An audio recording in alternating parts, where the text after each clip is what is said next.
દેવ દિવાળી. દેવ દિવાળી હિન્દુ પંચાંગ પ્રમાણે કારતક માસની પૂનમના રોજ ઉજવવામાં આવે છે.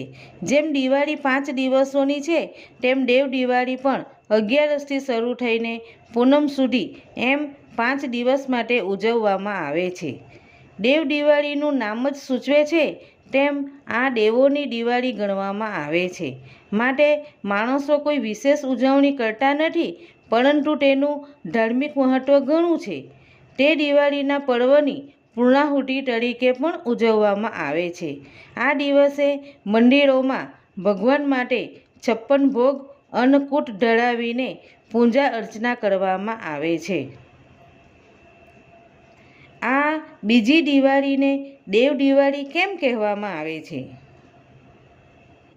દેવ દિવાળીનું નામ જ દર્શાવે છે કે તે દેવતાઓ સાથે જોડાયેલી દિવાળી છે. હિન્દુ ધર્મમાં દેવ દિવાળીનો પણ ખૂબ મહિમા વર્ણવવામાં આવેલો છે. આ દિવસે શિવની નગરી કાશીમાં ગંગા આરતીનું વિશેષ મહત્ત્વ રહેલું છે. કહેવાય છે કે આ દિવસે દેવતાઓ સ્વર્ગમાંથી ધરતી ઉપર ઉતરી દીપોત્સવ મનાવે છે. દેવ દિવાળીને ત્રિપુરી પૂર્ણિમા પણ કહેવામાં આવે છે. પૌરાણિક કથા અનુસાર ત્રિપુરા નામના એક અસુરે ખૂબ તપશ્ચર્યા કરી, તેથી ભગવાન વિષ્ણુ પ્રસન્ન થયા.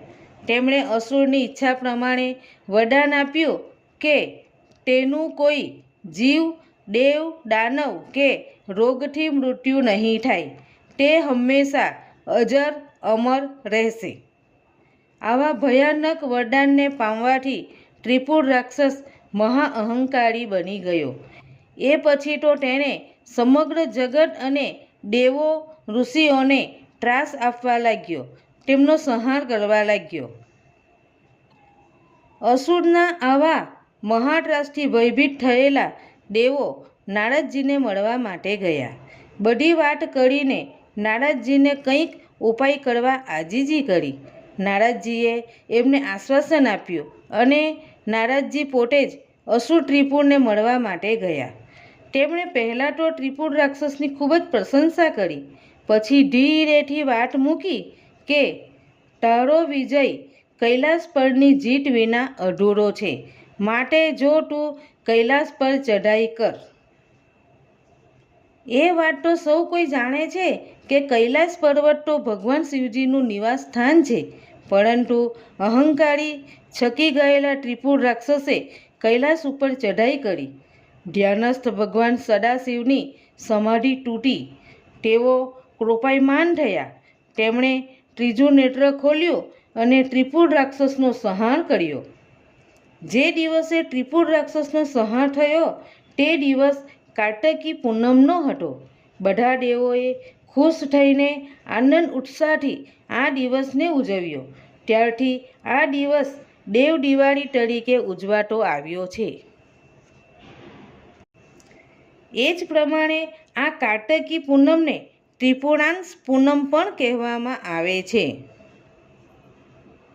દંતકથા અનુસાર જ્યારે ભગવાન શિવે ત્રિપુરાસુર રાક્ષસનો વધ કરીને દેવી દેવતાઓને તેમના ભય અને આતંકમાંથી મુક્ત કર્યા, ત્યારે બધા દેવી દેવતાઓ શિવની નગરી કાશી ગયા. તેમણે ગંગામાં સ્નાન કર્યું અને શિવની પૂજા કરી અને ખુશીના દીવા પ્રગટાવ્યા. ત્યારથી કાશીમાં દર વર્ષે કાર્તિક પૂર્ણિમાના દિવસે દેવ દિવાળીનું આયોજન કરવામાં આવે છે. લોકો ગંગાના ઘાટને દીવાઓથી શણગારે છે અને શિવની પૂજા કરે છે. દેવ દિવાળી પર કાશી શહેર દીવાઓથી ઝગમગી ઉઠે છે.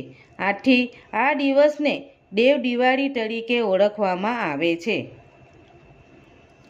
કાર્તિક પૂર્ણિમા દેવ દિવાળીના દિવસે જે કોઈ વ્યક્તિ પરમાત્માનું, શિવનું ખરા દિલથી સ્મરણ કરી દીવા કરે છે એ સર્વ પાપોમાંથી મુક્ત થાય છે. આ દીપ પ્રાગટ્ય અને તેના દર્શન થકી તેને સુખ, શાંતિ, સમૃદ્ધિ અને અભ્યુદય તથા ઐશ્વર્યની પ્રાપ્તિ અવશ્ય થાય છે, એવું પૌરાણિક ગ્રંથમાં કહેવાયું છે. દેવ દિવાળીની સમાપ્તિ સાથે જ દીપાવલીના મહોત્સવ પૂર્ણ વિરામ પામે છે.